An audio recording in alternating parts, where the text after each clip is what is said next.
Man, listen to the sound on that.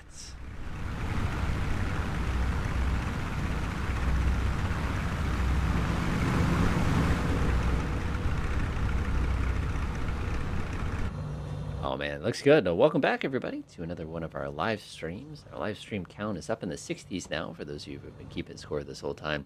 Welcome back to several of you. I was looking around. I could see we got Lafarog there. We got Simon on the other side. I tend to rage quit in a TBM, a classic aircraft for this one. Good luck, by the way, trying to get off this one. We're at Echo India Sierra Papa today. This one is a Spanish Point airfield. I've got the real world weather on here. Probably a bad choice on my part. I just wanted something a little more scenic. And of course, we're sitting here in the middle of the day. I'm pretty confident it's not quite that early in the day, though. If I actually put on real time, it's actually not that bad. So this is a pretty good time to go ahead and fly this. We're flying the Beechcraft Textron Bonanza G36 today. I'll have some comments on that airplane. We haven't actually flown this one in a while. This was like my go-to do everything airplane for a really, really long time when it came to this particular program. And again, I got corrupted by the TBM. And of course, the model, the Ford Tri-Motors, I've absolutely been putting a smile on my face for a while now. So without further ado, we're going to go ahead and be checking out the west coast of Ireland today, kind of making our way up. Got a couple different landmarks along the way we're going to try to find.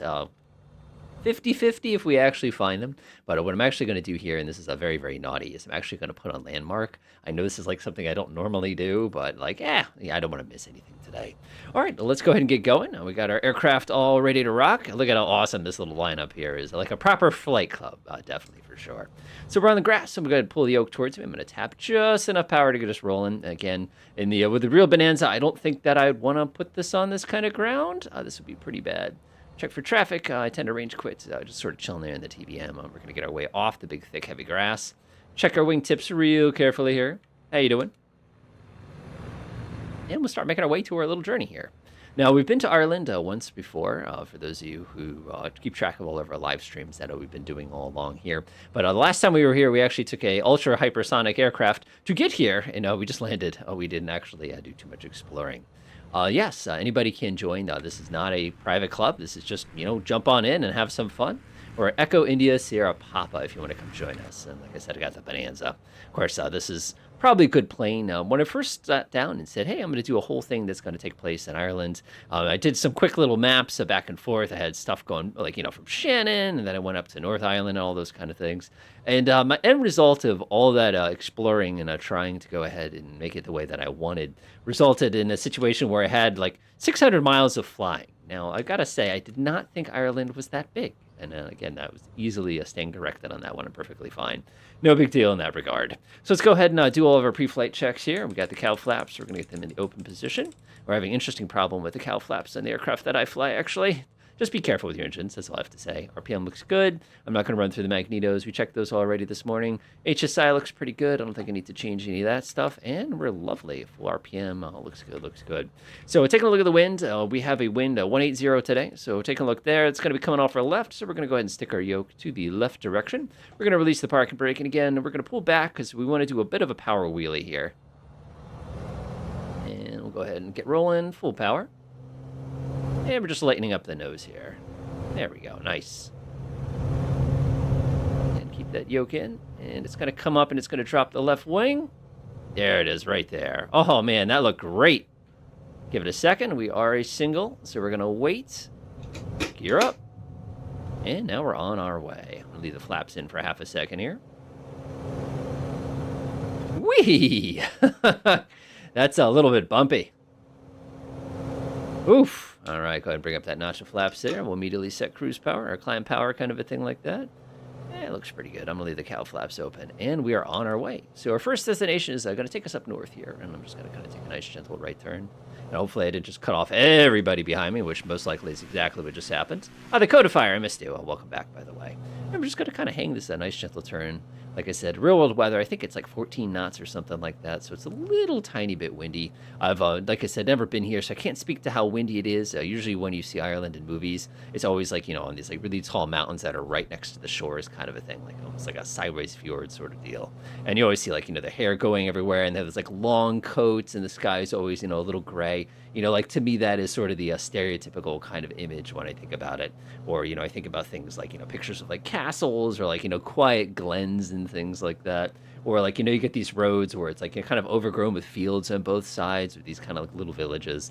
And it's just, that's kind of the stereotype that is sort of in my mind. So I'm hoping to dispel some of that today. We'll see exactly what happens in that regard, though, as we kind of keep cruising around here. Now, one anomaly I can see right away is with our fields here, we definitely have some flight sim shenanigans going on here with whenever you do satellite photogrammetry, photo imaging. You always run into the problem where you get stuff like purple roads, and just happens to be, what kind of imagery they used for the basis of that particular piece that they have there. And man, I am getting bounced. I was hoping we have a yaw damper on this Bonanza, but I don't think that we do, which is, that's a shame. Things like that happen from time to time. So we're basically going to be proceeding up northwards here, well, northeast, I should say, is roughly we're going, and just making our way kind of inland, kind of taking in the loads. I love the fact that there's just field, house, field, house, tree. Just kind of one of those things. And I can see looking off my left wing here that, well, port wing anyway, is the ocean's moving a little bit there. I'm kind of lacking in like a bunch of like, sailboats and power boats and stuff. I know there would be fishing vessels, especially like, look at this town that we're coming up on this right there. That thing is going to be so archetypical. It's going to be unbelievable. All right, so our first stop here is, I cannot pronounce things, even when they're mostly in English.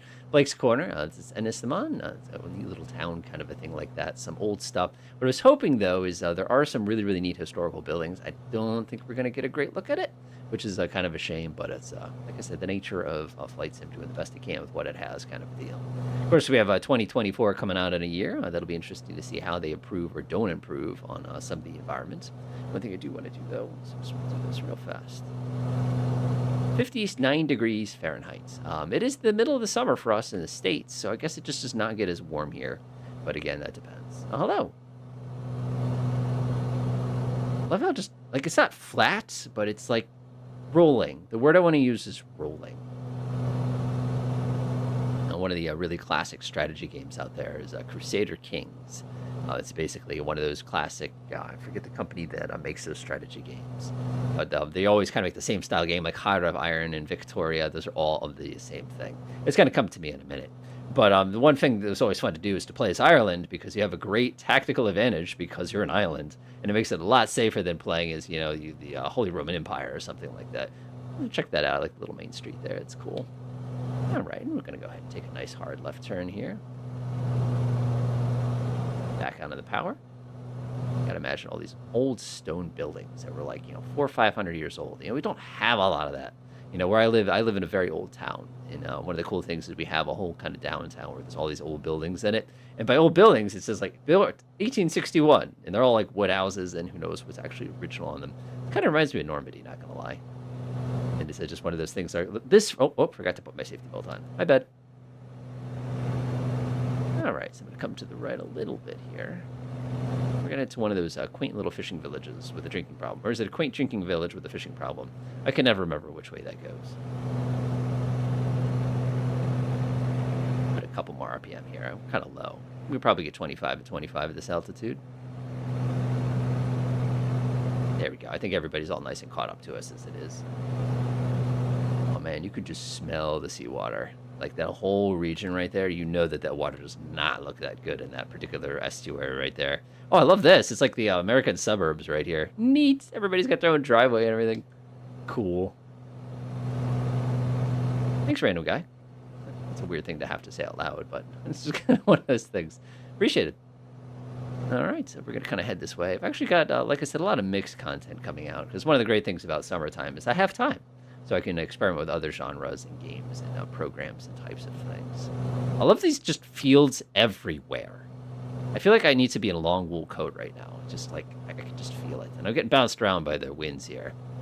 All right, kind of get a little closer. We should get a really good look at some neat cliffs coming up in a second here, if my calculations are remotely correctly incorrect.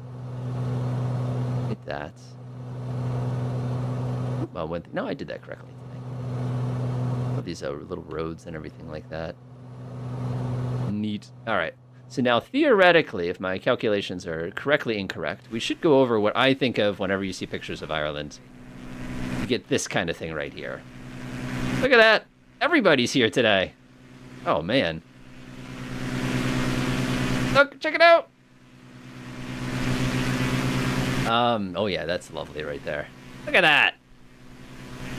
See, I can navigate some days. Most days I can't, but today I can. Look at how cool that is. That's what everybody thinks of when they think of Ireland. Also, I'm going to crash this plane if I'm not careful. That is awesome. Look at that. That's amazing. And you know, those are really tall cliffs too. Those are not like little rinky-dink things like, you know, where I live or up in Maine, just to the north of us, kind of a thing like that. That's some serious height there. That's like, I've got 900 feet is what it says on my altimeter. Of course, what I not do is set my altimeter today. That's really, really impressive. I love that. That is so cool. Absolutely awesome. That's what I was hoping to say. All right, let's go out to, speaking of sea, let's go out to sea here. Taking a shortcut so we don't have to go all the way inland here. There we go. Let's give it a little bit of power. Pop open the cowl flaps once more. And get a little bit of altitude as we kind of make our way out to sea here. Now, one of the things I find very fascinating on our little kind of a climb here is if you look at these islands off my left here, each one of these islands has its own private little runway on it. You know, I'm taking a look down here. You can actually see from our little MFD, we have Im, and Im kind of airports here. And I just think it's absolutely wild that, like, you get this kind of piece. I also appreciate the fact that taking advantage of the really, really bad wind here. Now, I just love the fact that, like, you know, you look out your, let's get my buttons correct here. Look over here, everything's, you know, pretty green. You look at this island, pretty green, pretty green. You look at that last one, gray. It looks like Iceland. You can tell they get some real, real fun weather there. And I just, oof, is all I have to say to that regard. Oh, that's pretty good. I love the fact that I'm climbing at 150 knots here. This is incredible. And I'm getting, what is it, 1,200 feet per, 1,000 feet per minute. Man, does this thing go up. Just want to get a little tiny bit of altitude here. Try to get it to an altitude where we can lean it a little bit for our journey. Actually, I could be doing that now. What am I saying? Da, da, da, da, da, da, da.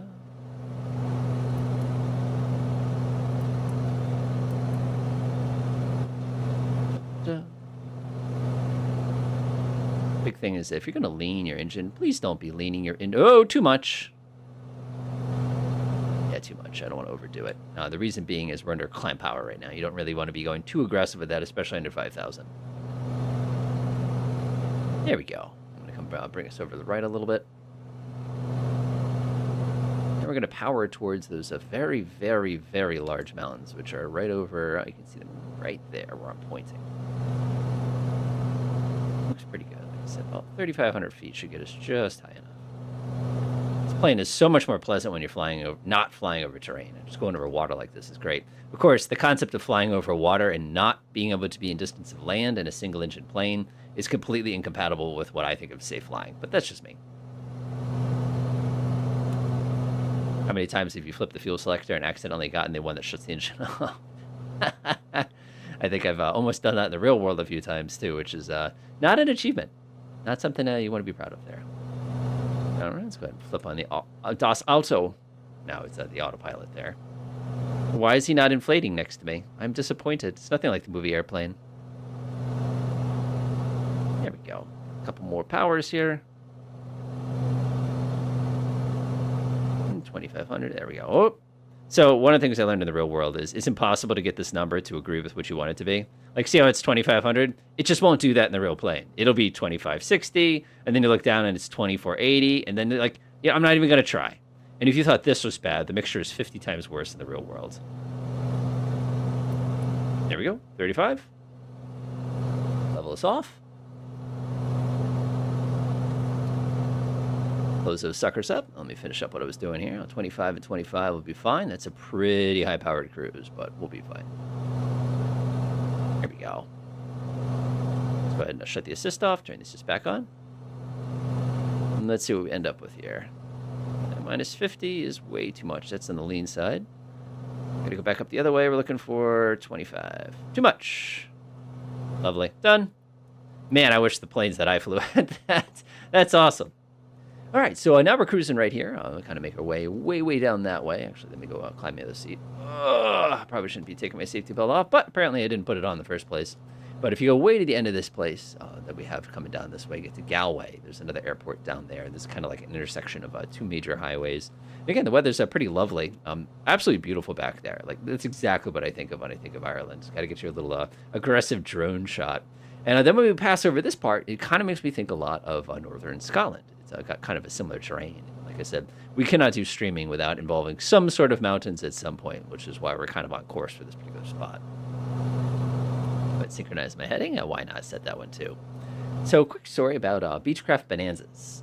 This is one of those aircraft that, for those of you who've done flight sims in the previous generations, you know this plane. It's a great plane. You always liked it because it's nice and fast. You know, it's got really, really good range. You know, simplicity. You know, it's not hard to operate. It's pretty easy to land.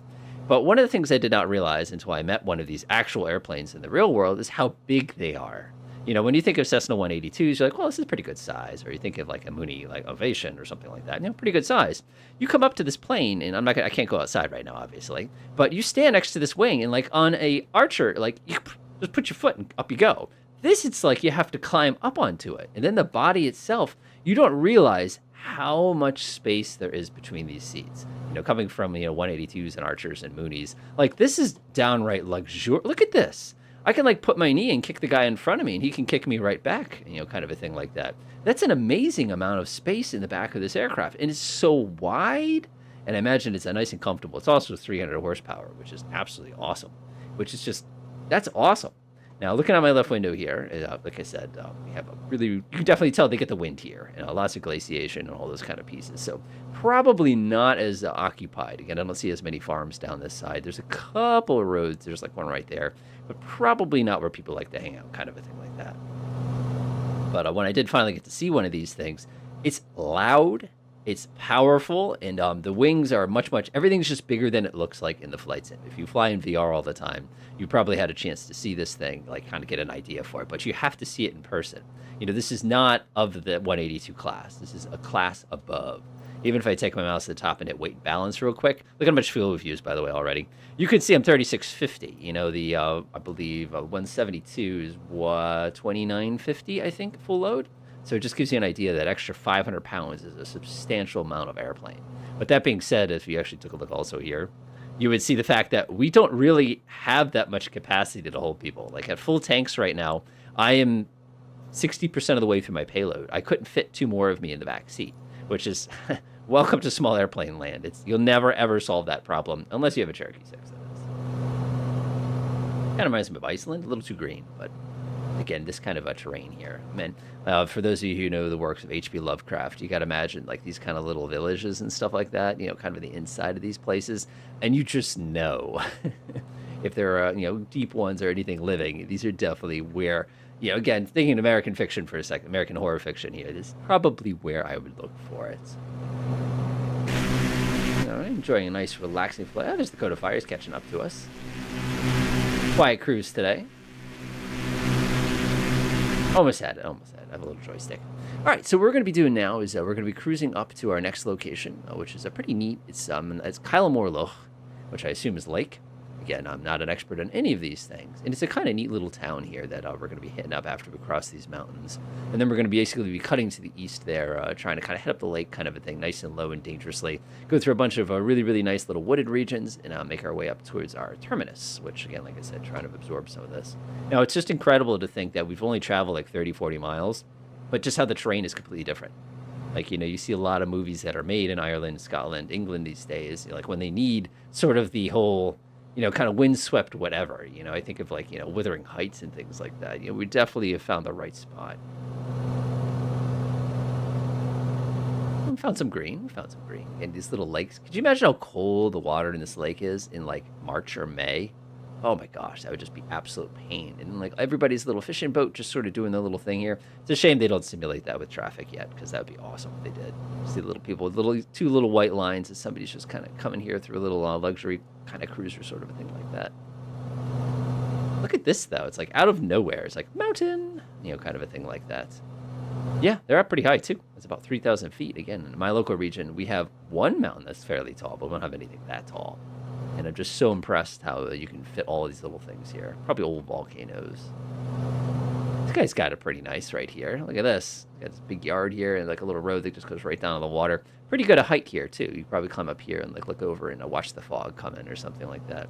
Absolutely wild. I also like the fact that when we took off, it was very cloudy and windy. Wind hasn't gone away, but the clouds did. So it just gives you an idea of just like different weather. Now, what I always like to look at when I see mountains is to find the trail that goes up to the tippy top.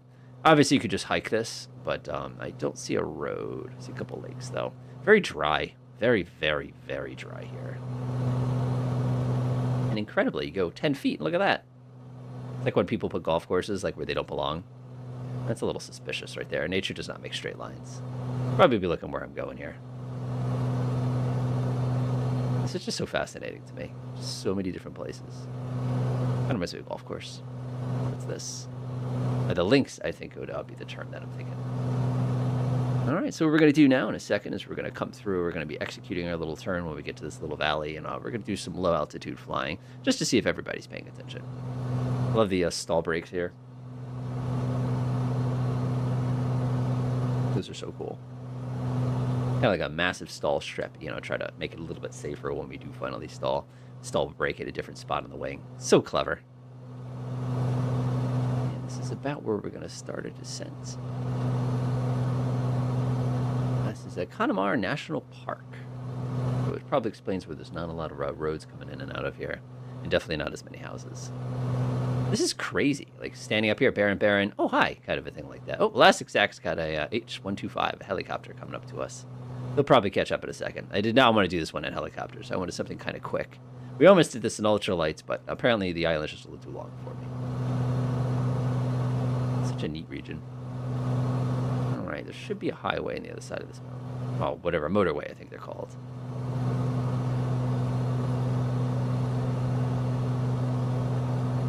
I'm just playing sightseeing because I can. I gotta actually fly the plane in a second. We're basically gonna go up this valley here. Alrighty then. At the sound of the tone.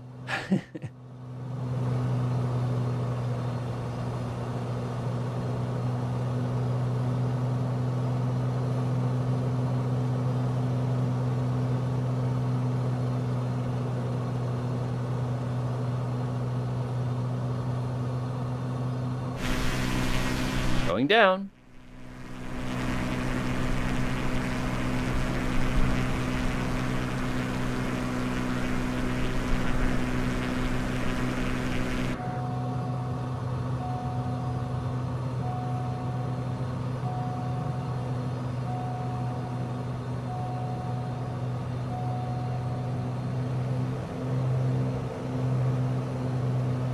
Look at that.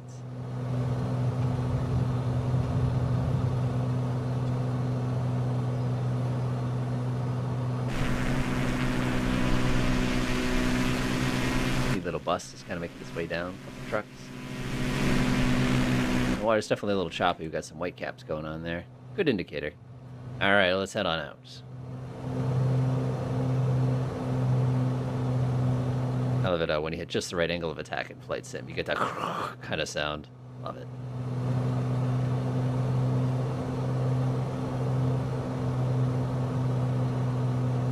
Constant speed on this propeller is beautifully well tuned. In the real world, you never get the rated RPM. Like, you know, in a Flight Sim, if you push it full power, it gives you 2,700. You're not going to get that in the real world. It's just not going to happen. You'll get 2,670, and then if you surge it, you'll get like 2,710 for a second, and then it'll drop back down to like 2,670 and back to 2,660, even though you've got the handle all the way forward. It's just one of those things. This is so cool. What we have to do, though, to play around with this region just a little bit, because science.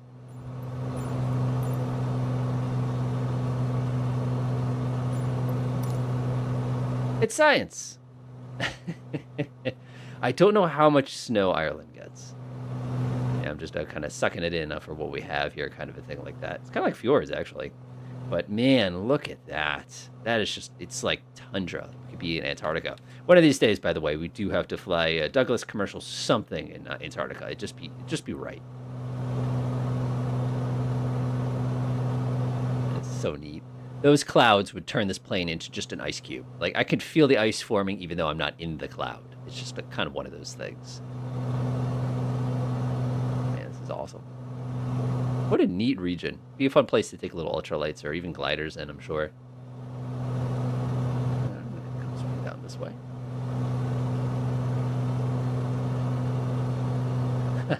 Thank you, Wesley.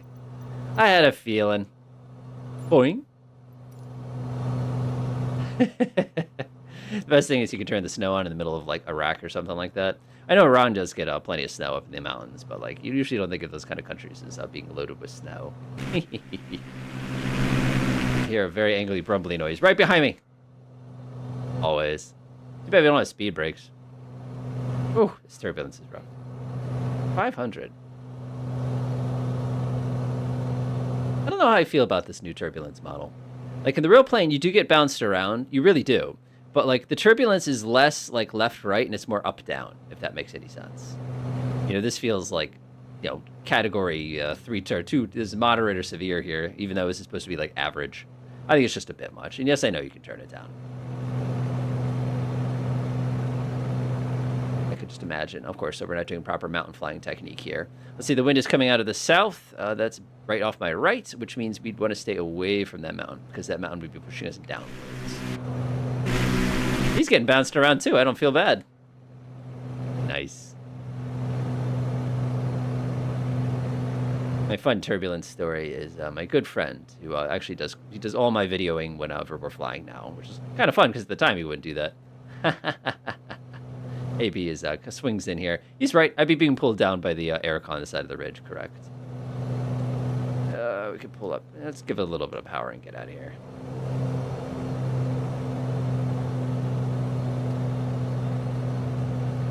Now, why do I have a button for the cow flaps? It's called AN2.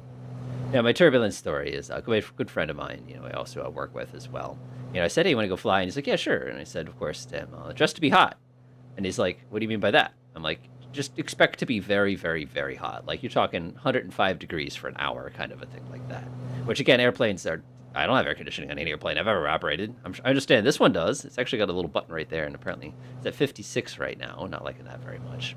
So, of course, you know, get out the plane, I'll start it up. He's, first of all, mesmerized by how loud it is. Like, even at idle, the plane is just so much more angry than any sort of automobile he had ever operated or anything like that. So, you know, start the airplane up, go bounce, bounce. You know, it's like this kind of action. It's not that bad, but if you want to visualize what it's like, you know, taxiing an airplane, especially a Piper, they have suspension, but it's not the good kind. Making our way towards our actual point of takeoff, you know, do the little radio communications. He's doing a really nice job helping with checklists.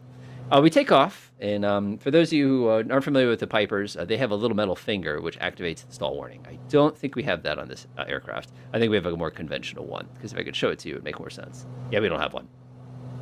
But what would happen is every time that little finger lifts up and taps the top, it engages an electrical circuit which goes in the cockpit. So like you could shake the wing and go kind of a thing. So it's very sensitive to bounces. So if you get like a bump like that, it'll immediately trigger the stall warning, even if you're not actually in a situation where you're even remotely close to a stall. You know, that's just what it is. So he's familiar with stalls because, you know, these people do a million things. Like before you take packs on planes, like they'll go read everything and become experts on it overnight. So when you finally do fly them, like they kind of know everything, which it's a good thing and a bad thing. I think it's kind of fun sort of a deal. I can power out a little bit. Go ahead, tap that on. Whoopsies. No, you don't.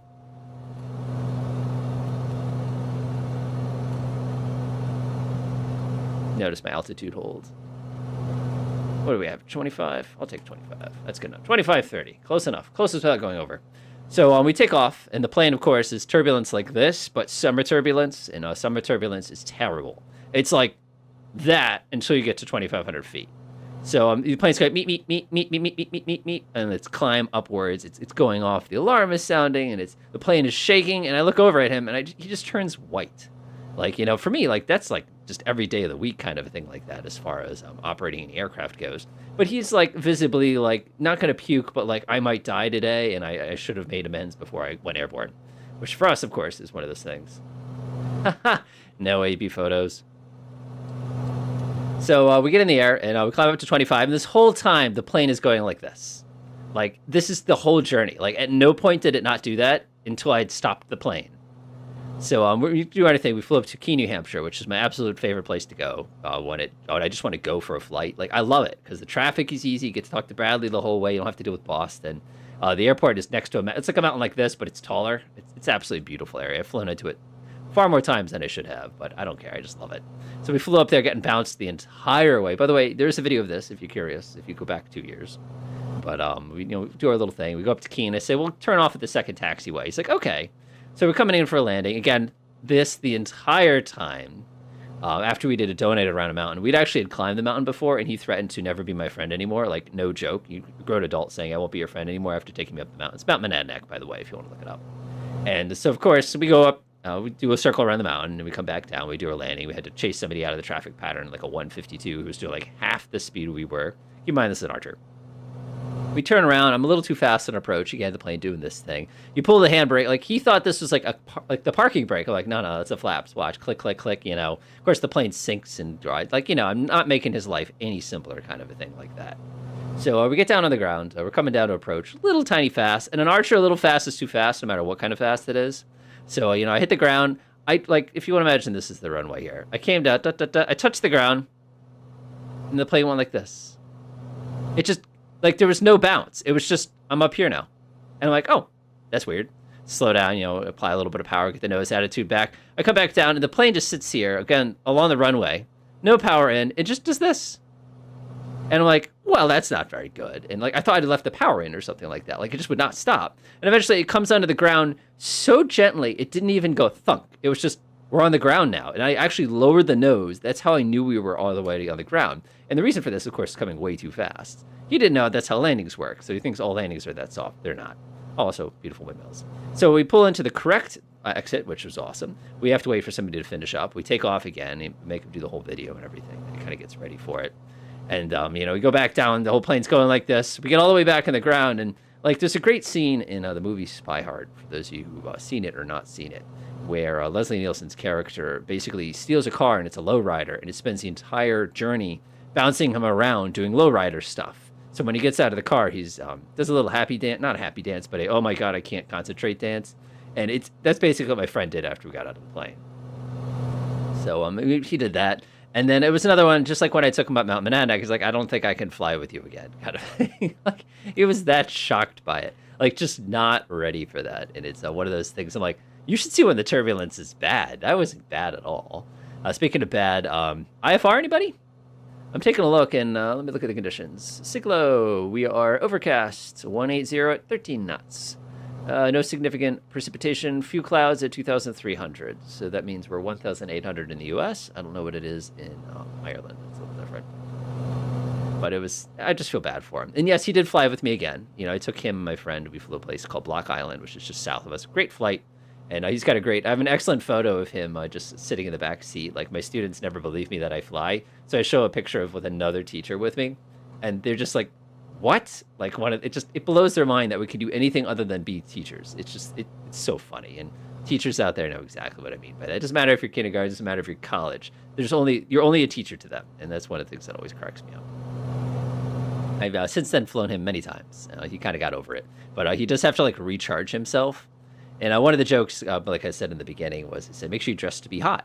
And he came in shorts and a T-shirt. And afterwards, I'm like, did you see what I meant? He's like, yeah, because it's just, you get melted. Also, what's the purpose of a window that doesn't open? This is killing me.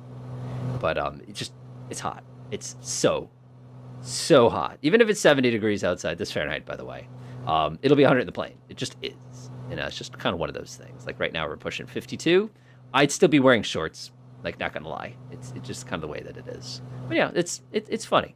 It's fun. Like, I enjoyed that. My other friends, of course, were absolute. I don't. Diesel's the wrong word here, but super troopers. Like, they just get in the plane. They think this is normal. My wife, absolutely wonderful. The first time after I got my certificate there, I remember I'd taken her on a flight. It was like the first real flight we did. We also went to Keene, by the way, and it was just the funniest thing because she kind of figuring it out as she went. But she was much more tolerant of the turbulence than I was. But it's just, or than my flight buddy was. But it's all good. I have no idea what the deal with YouTube is. YouTube has gotten interesting, by the way. For those of you who are curious, I get really fun emails of me saying, if you take these 3 videos and you redo them, you'll get X, Y, Z. It's like, all right, I'll put that on the queue. But it's just kind of one of those things. Just sort of cracks me up. And then, of course, with the Tic Tacs and the TikToks and the Talk Ticks and all that other stuff, that's been Wow, that has been an experience. As a teacher, I have to chase people off of it all day, and I know many people who are really really into it. But I could never imagine making a landing video on TikTok. It's just I no, not to say you can't. All right, so we're approaching our destination, and we'll be here in a few minutes. One of the things that I did want to see, of course, is I wanted to take a good look. Now that we've gotten away from the coast again, I was very curious to see what it looks like. This looks pretty, kind of looks like a rural U.S. You got these basically long drags. Everybody's got their own house with a field at the back of it. That's just kind of how it is. And of course, as we approach, we got a bunch more of these mountains kind of a thing. Again, going back to my original comment, lots of great stuff to see here. Yes, I've seen Threads. Threads is very interesting. I'm not going to get too far into this because, wow, social media. As you know, I don't have a strong social media presence because I teach. And teachers really, it's not okay to be on social media, really. And it's bad enough I do YouTube. One of these days, I'll have to send a really, really sad community message saying I'm deleting my channel because I'm too much of a, one of those things, just because, you just can't have this. It's just an angle of attack for somebody who doesn't like you. Any social media, honestly, I think it's like that for everybody. But people don't look at it that way because I'm not going to get into it. But Threads came out last week for those of you who will watch this later on, and it's basically something that Twitter's threatening. Our good friend Elon Musk there is like, are you interesting? Apparently he's got the speed break upgrade. One of the things is, of course, he immediately says, oh, we're going to sue and everything like that. And it's been quite a launch, and I'm not going to get involved with it. I don't have Facebook or anything like that. I don't even have Twitter. I have none of that. I have YouTube, and I have Discord, but Discord is really for me to just spy on people and get ideas for videos. And one of the things is that came out of nowhere, and everybody's like, yay! So I'm not going to have an opinion. Not going to have an opinion. Hopefully you can feel my opinion on Twitter and the ownership of Twitter. You can feel it, but that's as much as I'm going to say. And then Facebook, or I should say Meta, you can kind of feel my opinion on those folks as well. Definitely interesting, and I always tell my students, so when they ask me about it, well, of course, my students think Facebook is only for old people like myself. It's actually pretty funny. And also, the people who do TikTok's releasing another app as well. So you'll see that coming out pretty soon. Good old ByteDance, scaring the pants out of U.S. senators thinking we're sending all the data to China. But that's good. You missed the takeoff. It's all right, though. Okay, so if my calculations are correct, we should be going over a very, very large swamp. And one of the reasons I wanted to check that out is I was just kind of curious to see if the colors were going to be different. But instead we got the Iceland brown going on here. That's all right. Again, it's only as good as the satellite photos or aerial imagery. And you could tell where the image slices, because you get brown and it turns immediately green. It's I don't think there's that much of a contrast between the two zones. But if you want to believe that, that's fine.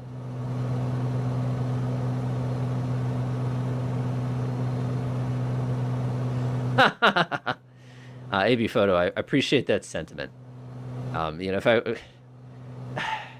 just one of these ironic comments I'm going to say is when it comes to, opinions on things, there are times when, I do want to know an opinion on something. One of the things you're going to see come out tomorrow, for example, is this thing on a game called Run 8. I do other sims. I don't just fly.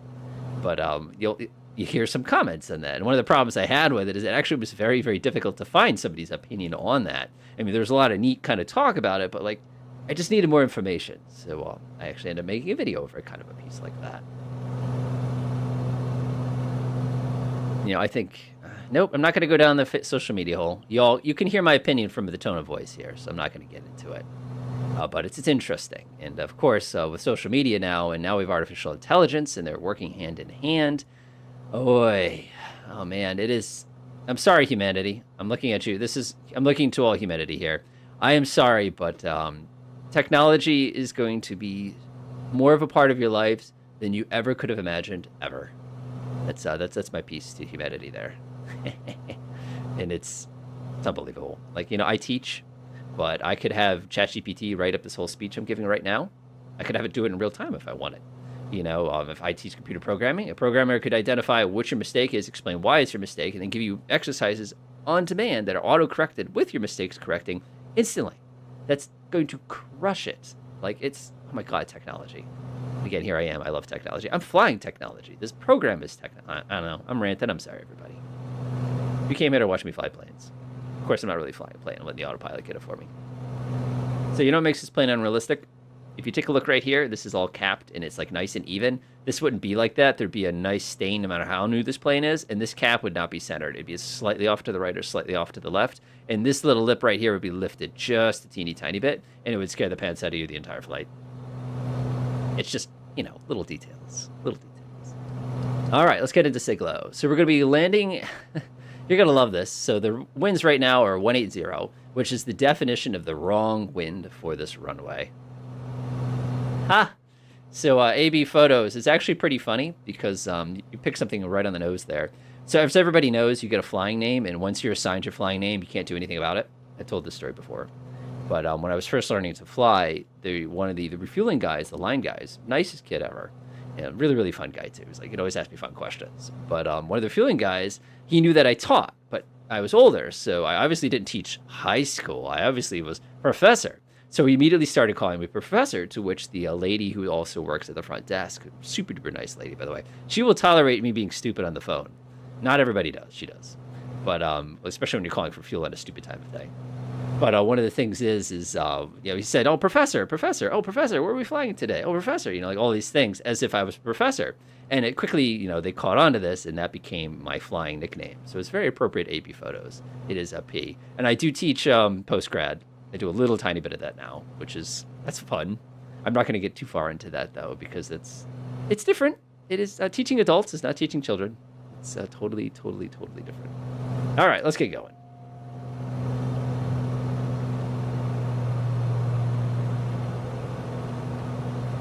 So you know it's realistic? If you pull the throttle back real fast, listen to the RPM. Now, whoa, whoa, whoa, wow. That's actually incredibly authentic.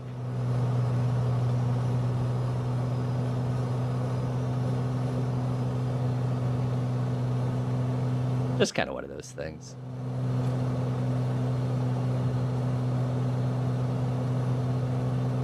Best thing, though, is my wifey does have some flying time, too, some hours. I actually have her logbook sitting on my floor next to my left foot. Probably pick that up and put it somewhere. Actually, it's in the safe. Take it back. But she has some hours as well, and we have to find a fun flying nickname for her. I kind of like the idea of, like, Sparky or Sparks or something like that, you know, because she does all the radio stuff. I'm just not sure. We'll have to... It has to come to you organically. Unfortunately for me with YouTube is when I became popular, I didn't actually bother to like name it anything other than the default that Google gave me. So kind of stuck with that. Probably should be Red64 or something like that. But I actually thought about changing it at one point, and I'm like, nah. Now it's just me, and it's the only way my family's last name ever gets anywhere. Oh, Lafarog, you're killing me right now. Oh, you want to play that game, huh?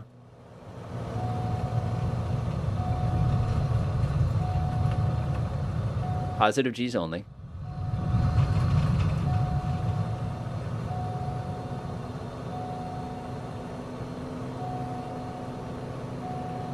Unfortunately, a teacher's assistant. Not sure on that.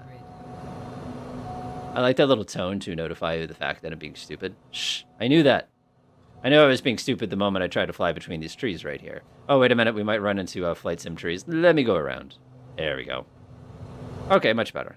Look at the crosswind. That's awesome.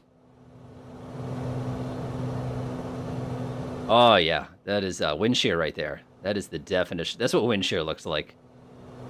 And also, you get the pop of the stall warning with wind shear.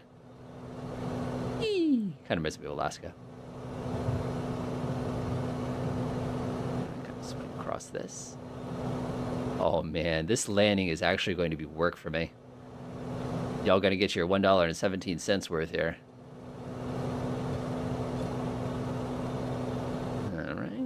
Left. Oh man, that crosswind is bad. This is gonna go poorly. Yes, that's awesome. There's actually, yeah, I wonder if that's the same one I'm thinking of who does really, really absurdly dangerous things in a Bonanza. And there's our target, our destination. This is the Siglo airport here. We'll go ahead and do it properly. Of course, she's sitting there going, that's not proper. No, it isn't.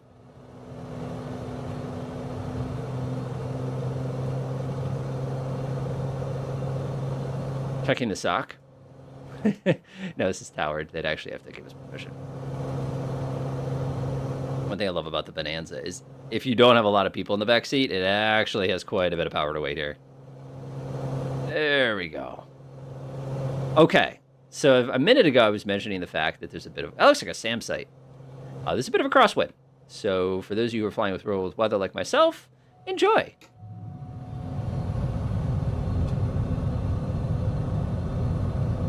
All right.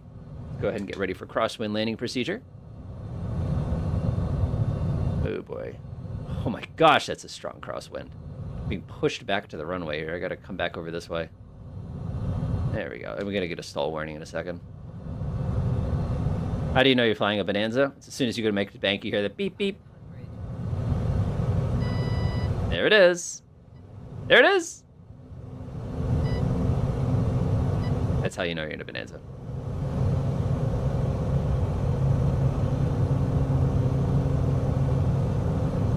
You want to see how bad the wind is? I had that lined up properly. Now look at me. Oh, that was embarrassing. You could not bank an airplane that far. I hate this plane because I can't see out the window. There we go. Wow, look at the wind. Oh, that is intense. Oh my gosh. Maybe I should go around. What is the rated crosswind on this thing?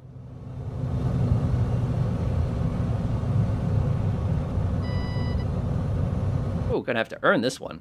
What the heck?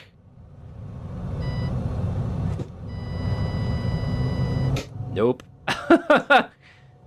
That's a nope. Oh, well, everybody, you get an extra landing out of me today. Aren't you lucky? Oh, my gosh. Wow. Wow. Oh, Ireland, I think you beat me. Oh, man. Oh, man. No. You know the difference between a professional pilot and a sim pilot? Right there. That's the correct way to do it. You would not try that. Especially when I saw myself drifting off to the left there. I'm like, nope. That is a whole lot of nope. Thanks, Simon. Trying to, like, somewhat model appropriate behavior here. So here's the rule, by the way. In the real world, every time you go around, your second landing is actually would have been worse if you'd just done it the first time. But we don't tell anybody that because that gives them the wrong idea.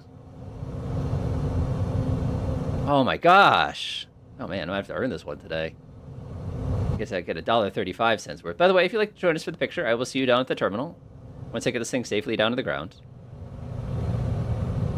Oh man, that's crazy. Oh my gosh.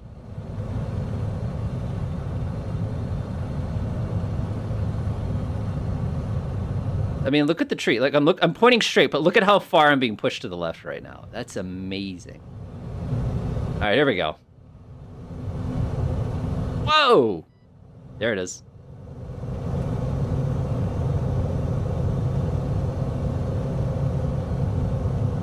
That wasn't even a balk landing. That was a go-around. Balk landings are way more fun, by the way. You have to touch the ground to get that. All right, I tend to range quit. Here he goes. Never not reject the go-around. You're right. This is too dangerous, by the way. Oh my gosh, I'm way too close. My mistake is I'm rushing. I'm definitely rushing. I should take my time here. I also can't see out this plane. All right, here we go.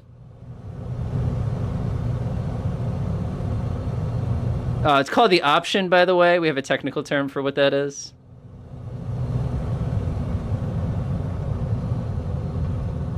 Whoop. Oh. Whoa. Let's see if I can get that nose wheel on the ground. Whoa.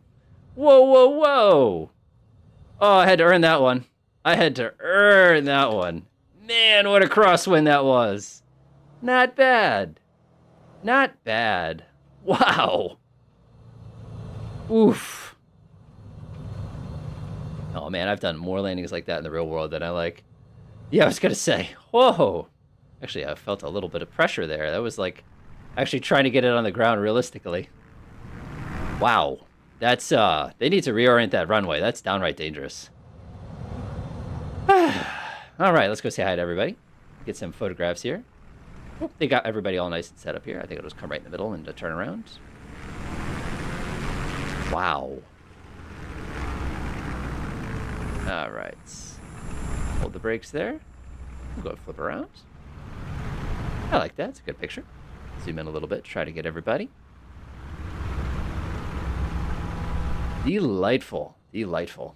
All right, at the end, as always, I always like to see if anybody has any questions, comments, suggestions for future videos or anything along those lines.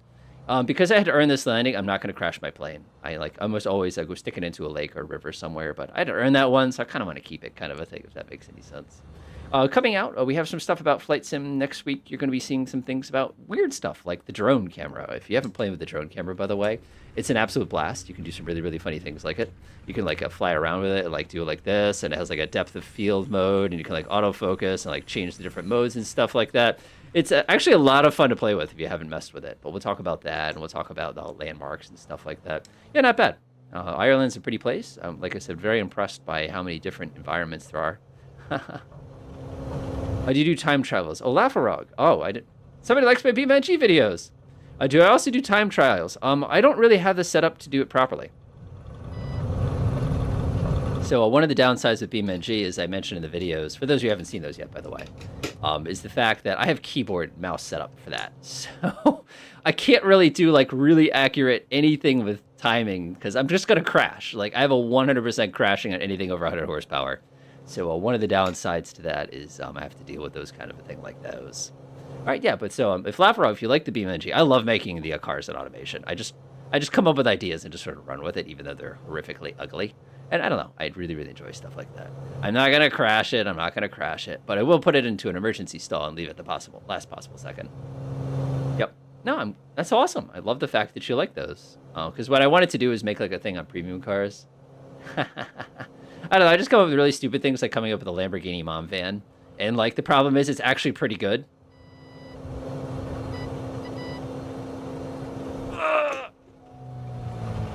Oh, I did it right that time. All right, so I don't see any other comments. Apparently, I got to make more BeamNG. I'd love to. That's a fun game. I love doing BeamNG and automation. But other than that, have a wonderful rest of the day, evening, or morning, depending on where you are. And we'll see you again